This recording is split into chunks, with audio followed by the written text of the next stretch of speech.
आज की जीव विज्ञान का जो हमारा टॉपिक है वह है रुधिर का दोहरा परिसंचरण means double circulation of blood.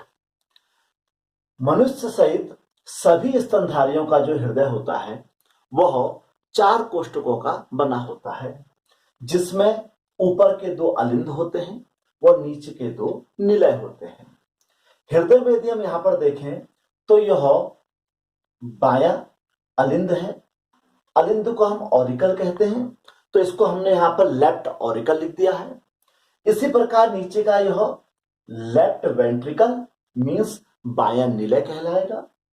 यदि इसी प्रकार हम इसको यहां पर देखें तो यह राइट ऑरिकल मीन्स दायां अलिंद, और यह नीचे का जो हिस्सा है यह राइट वेंट्रिकल मीन्स दायां निलय कहलाता है।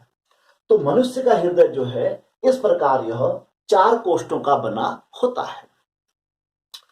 हृदय का दोहरा रुधिर परिसंचरण समझने के लिए हमें कुछ बेसिक जानकारी होनी चाहिए।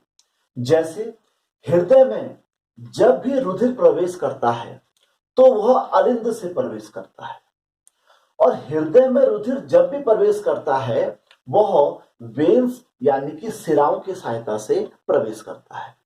उसी प्रकार हृदय से जब रुधिर शरीर को या शरीर के अन्य भागों को जाता है तो वह निलय से जाता है। वह हृदय से रुधिर जो जाता है वह हमेशा आर्टरी या धमनी की सहायता से जाता है। तो रुधिर के दोहरे परिसंचरण को समझने के लिए हमें हृदय के बारे में यह बेसिक जानकारी होनी अति आवश्यक है। अब हम हृदय में रुधिर के आने और हृदय से रुधिर के चले जाने के जो संपूर्ण परिसंचरण है उसमें हम यहाँ पर देखते हैं कि हमारे पास 2 प्रकार के परिपथ होते हैं। पहले परिपथ को हम कहते हैं पल्मोनरी सर्कुलेशन। जो पहले प्रकार का परिपथ हमारे पास होता है उसे हम कहते हैं पल्मोनरी सर्कुलेशन मीन्स फुफ्फुसीय परिसंचरण इसे कहा जाता है। जो दूसरे प्रकार का परिपथ हमारे पास है उसको हम कहते हैं सिस्टेमिक सर्कुलेशन। इसको हम यहां कहते हैं सिस्टेमिक सर्कुलेशन, यानी कि इसे कहते हैं सिस्टेमिक परिसंचरण। अब इनको हम बारी बारी से समझते हैं। तो सबसे पहले हम लेके चलते हैं पल्मोनरी सर्कुलेशन मीन्स फुफ्फुसीय परिसंचरण। जैसे कि इसके नाम से ही हमें पता लग रहा है, पल्मोनरी मीन्स फुफ्फुस, फुफ्फुस मीन्स फेफड़े से मतलब है। तो इस परिसंचरण में हम फेफड़े में रुधिर को ले जाने और फेफड़े से रुधिर को लाने का तंत्र देखेंगे। अब हम इसको चित्र की सहायता से समझते हैं। यह हमारे बॉडी टिश्यूज हैं, अर्थात यह संपूर्ण शरीर के हमने कोशिकाओं को यहां पर दिखाया है। संपूर्ण शरीर से जो रुधिर होता है वह 2 प्रकार की महाशिराओं के द्वारा, जिसे हम क्रमशः सुपीरियर वेना केवा व इंफीरियर वेना केवा कहते हैं, इसको हम अग्र महाशिरा व पश्च महाशिरा के द्वारा भी समझ सकते हैं। तो पूरे शरीर से जो अशुद्ध रुधिर होता है, यहां अशुद्ध रुधिर से हमारा तात्पर्य है ऐसा रुधिर जिसमें ऑक्सीजन उपस्थित नहीं होती है। तो ऑक्सीजन जिस रुधिर में उपस्थित नहीं होती है उसे हम यहाँ अशुद्ध या इम्प्योर ब्लड कहेंगे। तो पूरे शरीर से जो अशुद्ध रुधिर होता है वह 2 महाशिराओं द्वारा, अग्र महाशिरा व पश्च महाशिरा, सुपीरियर वेना केवा और इंफीरियर वेना केवा के द्वारा दाहिने अलिंद में प्रवेश करता है। इसलिए जो दाहिना अलिंद होता है वह बाएं अलिंद के तुलना में थोड़ा बड़े आकार का होता है, क्योंकि इसमें संपूर्ण शरीर का जो रुधिर होता है वह प्रवेश करता है। दाएं अलिंद से जो रुधिर होता है वह दाएं निलय में प्रवेश करता है। इसके लिए यहाँ पर ट्राइकस्पिड वाल्व यानी कि त्रिक कपाट लगे होते हैं। इस वाल्व से रुधिर जो होता है सिर्फ निलय को आता है, वापिस पीछे को नहीं जा पाता है। तो दाहिने अलिंद से रुधिर बाएं दाएं निलय में प्रवेश करता है और दाएं निलय से यह रुधिर जो कि अशुद्ध है वह पल्मोनरी आर्क, जैसा कि हम यहां पर इसे देख पा रहे हैं, इसे कहते हैं पल्मोनरी आर्क।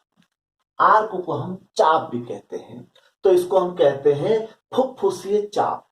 तो हृदय से दाएं निलय से पल्मोनरी आर्क के द्वारा यह अशुद्ध रुधिर सीधा लंग्स यानी कि फेफड़ों में चला जाता है।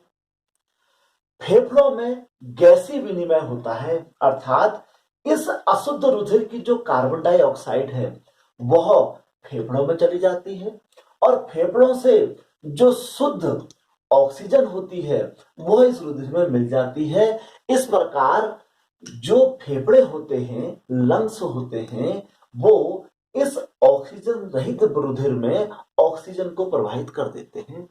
अब हमारा रुधिर यह शुद्ध हो जाता है। यह शुद्ध रुधिर पुनः बाएं अलिंद मीन्स लेफ्ट ऑरिकल में आ जाता है। इसके लिए हमारे पास यहां पर होती है पल्मोनरी वेन। हमने पहले ही आपसे कहा है हृदय में रुधिर जब भी प्रवेश करेगा वेन्स के द्वारा ही प्रवेश करेगा। इस प्रकार हृदय से अशुद्ध रुधिर फेफड़ों तक गया और फेफड़ों से वह रुधिर शुद्ध होकर वापस हृदय में आ गया। तो इस प्रकार हृदय से फेफड़ों में और फेफड़ों से हृदय तक का जो रुधिर का परिवहन है उसको हम पल्मोनरी सर्कुलेशन कहते हैं।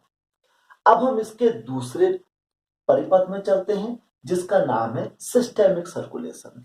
इसके नाम से हमें पता लग रहा है सिस्टेमिक से मतलब है शरीर के सिस्टम, मीन्स शरीर में यहां पर विभिन्न शरीर के तंत्रों को रुधिर प्रवाहित किया जाएगा। अब जो शुद्ध रुधिर बाएं अलिंद में आ चुका है, बाएं अलिंद से यह शुद्ध रुधिर बाएं निलय यानी कि लेफ्ट वेंट्रिकल में आ जाता है। इसके लिए यहाँ पर बाइकस्पिड या मिट्रल कपाट होते हैं। हमें यह ध्यान देना है दाहिने अलिंद और निलय के बीच में ट्राइकस्पिड वाल्व होते हैं, जबकि बाएं अलिंद और निलय के बीच में बाइकस्पिड वाल्व यानी कि मिट्रल वाल्व पाए जाते हैं। शुद्ध रुधिर बाएं निलय से कैरोटिको सिस्टेमिक चाप के द्वारा, ये जो हमारे पास है इसे हम कहते हैं कैरोटिको सिस्टेमिक आर्क, अर्थात कैरोटिको सिस्टेमिक चाप। तो बाएं निलय से यह शुद्ध रुधिर इस कैरोटिको सिस्टेमिक आर्क के द्वारा संपूर्ण शरीर में प्रवाहित कर दिया जाता है।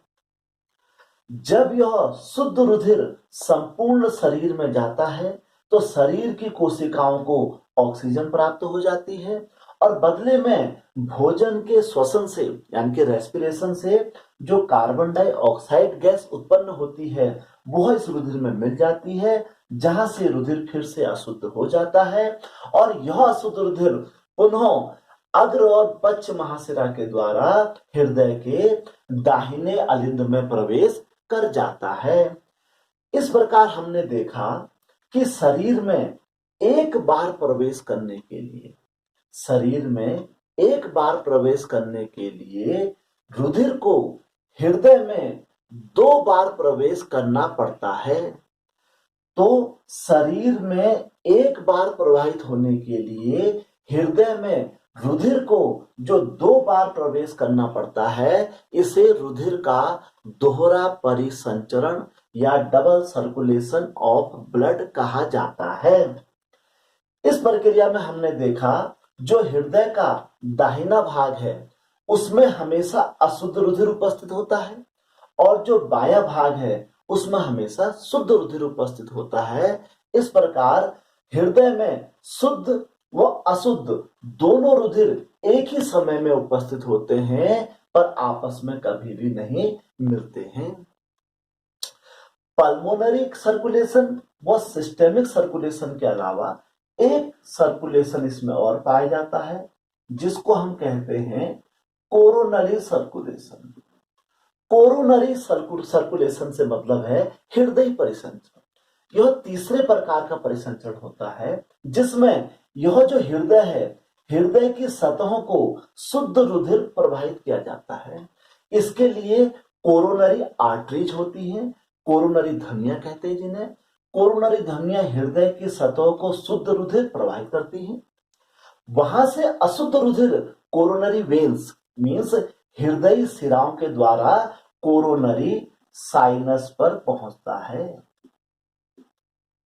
यह अशुद्ध रुधिर कोरोनरी साइनस के द्वारा सुपीरियर और इंफीरियर इन वेना केवा में डाल दिया जाता है और यहां से यह पुनः दाहिने अलिंद में पहुंच जाता है।